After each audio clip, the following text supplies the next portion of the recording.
Each year, thousands of parents across the city work with schools to put special education plans in place for kids with disabilities.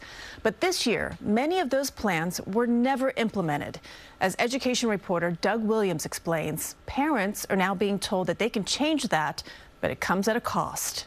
Email after email, getting no response. We're not sure when, but we're going to get back to you. I went to the district about 6 times. Filed a request for an impartial hearing. Life, the last 4 months for thousands of private school parents in the city.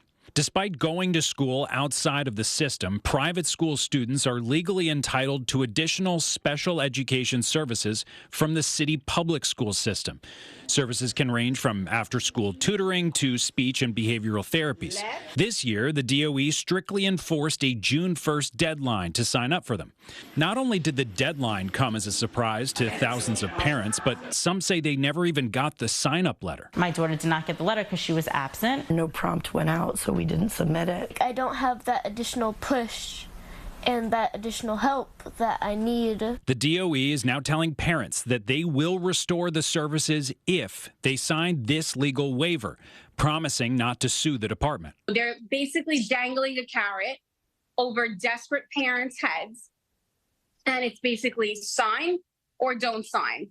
Alexis Petrozelli, who we spoke to about this issue back in September, says she signed the waiver for her kids in Catholic school on Staten Island. The other 3 families we spoke to either hadn't received theirs or didn't sign.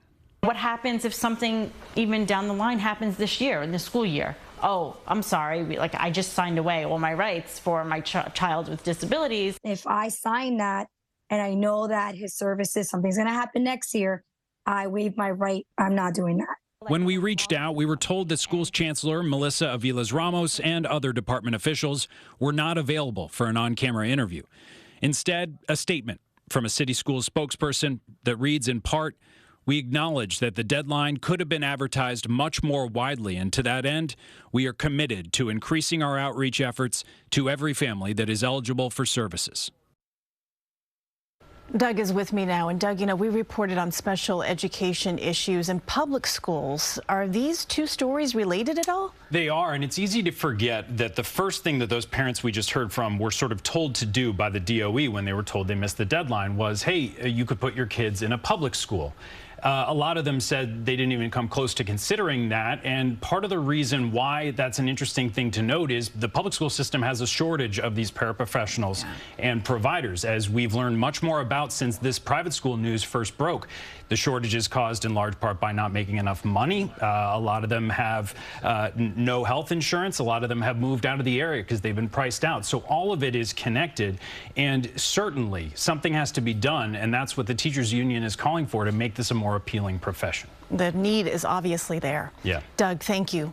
And Doug is our education reporter and will be staying on top of this issue. If you have a story idea for him, just scan the QR code and let him know about that.